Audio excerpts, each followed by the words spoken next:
Okay, so I should look at you. Yeah. Okay. So can you please introduce yourself? Yep. I'm Eric Messenger, and I'm the senior managing editor at the Stanford Daily. And that is essentially the number two Yeah. in command? Yeah. Okay. So can you talk to me a little bit about, we know the Daily has been sort of going into the new media field.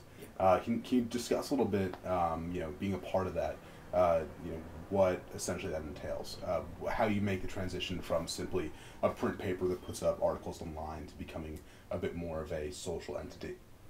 Yeah. Well, I think the first thing is exactly what you said, is that the first consideration has been trying to get the very strong print product we have to be reflected online. So things like ensuring that the presentation of the website is up to par, ensuring that all of the standards, editorial and otherwise, that we have for our content are being maintained when we're putting them on the web. And the process of creating kind of web-exclusive content has been a little bit more challenging. And there's a number of obstacles for that. The one that the Daily has in particular is that the website has been having very profound problems with the way it functions, the way it loads, and the speed of accessing content, which is providing an obstacle for putting anything up. But there's also the consideration of how exactly we can allow the staff that are devoted to the print product to also have the time to come up with web-only things.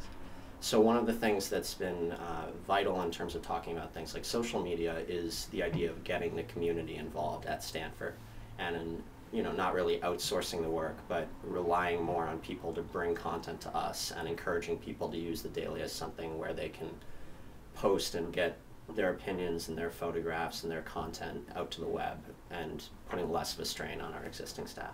Do you see that as something inherent to student journalism, or do you think that has more broad implications?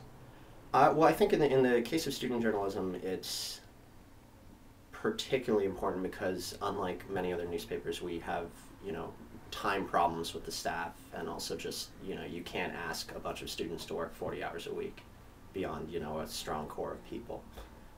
In terms of larger publications, I think the same basic ideas still apply, though, which is that you're never going to have an endless amount of time and money on the part of the staff.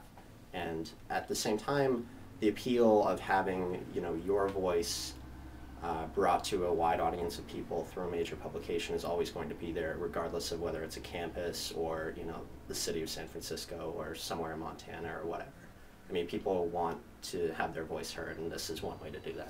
Now, you emphasized earlier the citizen journalism aspect of it, that Yeah. you have people who can interact with the site in that way. Now, you can content control a lot of things, but do you believe that you can content control that? Do you mean in terms of Quality. Yeah, ensuring basically that That's up to the same standards. Well, I think probably you can, to be honest. We continually, our focus all the time with the print products is ensuring the quality of what we put out the door. And there's a meticulous behind the scenes process of making sure everything's right. I think the web is naturally going to be a little bit more of an open playing field. And part of the reason why the concept of something like a citizen journalist is so interesting is because it's someone who doesn't have formal training and isn't embedded within an organizational structure, but is still able to produce some of the benefits that journalism has to offer.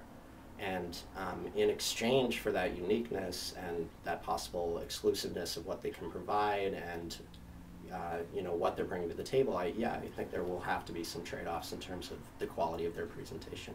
Now, do you see the best thing that we can do, though, as editors, is to contextualize anything that we would put out that's a contribution like that. Now, going back simply to almost the aesthetics of it. When you're presenting when you're presenting a print product online, there's a certain feel that you're going to get. But how do you couple that with the feel that you want for a more online side of the paper, where you're exhibiting things that you would not necessarily exhibit in the paper, but you're exhibiting in an online context?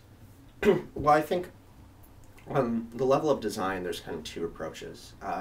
A lot of old media companies, and I think the best example of this is the New York Times, have decided that the web is something where they're not going to let the kind of name brand legitimacy or the look and feel and class of the paper go down in any way. So the New York Times website is an immaculately clean, gorgeous looking product that is trying to uphold the kind of like dignity of presentation that their print product has. You also see a lot of other papers. I think the Wall Street Journal is one interesting one that really try to present more of a kind of hip, younger look to what they're doing. With us at the Daily, it's a similar trade-off all the time. We're a student publication. We're not the world's best newspaper, and we understand that. But at the same time, a lot of our kind of clout within the community, a lot of the value that we have to offer is that we're sort of a trusted name. And it's something that's important to us to not try to, not have a design that's presenting us in a way that we look too amateurish and too much like other student websites, while at the same time, not looking like pretentious or not having a product that's a little too stale looking, a little too formal. Do you see this as a transition period, in journalism? How does that affect student journalism? For example, the wide debate now is trying to figure out how to make money online, as ad sales continue to drop nationwide. Yeah. Do you see this as a transition point? And then, I guess the corollary to that is that you have, every year you replenish the staff in a newspaper, and every year it gets younger, and every year it's people who have been growing up more and more and more with new technologies. So you talk a little bit about that, about how, is this a transition point? And then, you talk about, how, with a rotating staff and a younger staff, how that impacts the online brand.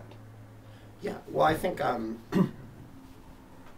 certainly it is a transition period.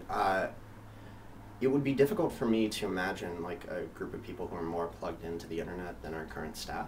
So I think at least from our vantage point, we may have kind of hit a point where right now everyone is firmly embedded within a web mindset. Everyone from our business manager down to the newest writers who come in are on their iPhones checking up on the site, are constantly on email, are constantly on Facebook, or constantly on Twitter. So student journalism and campus newspapers might be the place where we're really going to see this transition happening more quickly than, say, at older newspapers where you still have 40-year-olds, 50-year-olds in major editorial positions, as opposed to 21-year-olds who have been on Facebook for the last 5 years or things like that. In terms of managing that transition monetarily with online ads, I don't think anyone has figured that out yet. And I think that's as good an indicator as any that there isn't going to be one answer to this. It's a massive issue. There's a couple of things that are relatively obvious. One is that revenues are going to be going down, so costs are going to have to go down, and every paper is going to have to figure out how they're going to do that on their own way. At the same time, I don't think that the online ad market and that online money is inevitably going to be problematic to obtain, whether it's from things like nonprofit corporations that appreciate the work that a certain group of journalists are doing, or whether it's something like the Huffington Post, where you essentially get money from putting out celebrity content and you use that to fuel investigative journalism and political commentary. So I think it's going to be a period of experimentation, but there's a lot of possibilities. And then final question, where do you see as those possibilities for multimedia and new media in a student journalistic sense, and in terms of the Daily? Do you mean like specific examples? No, I mean we can go specifically or just broadly.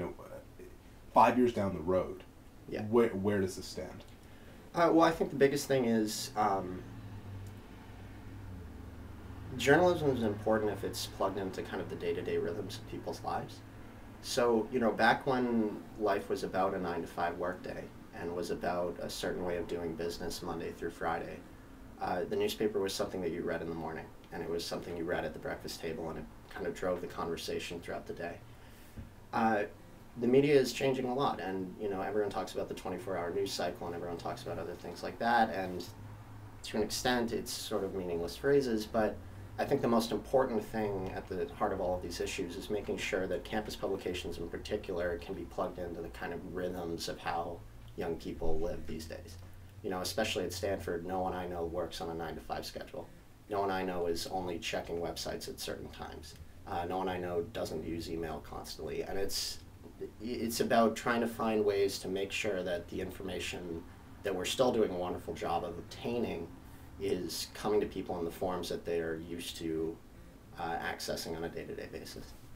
Cool. Making it part of the conversation.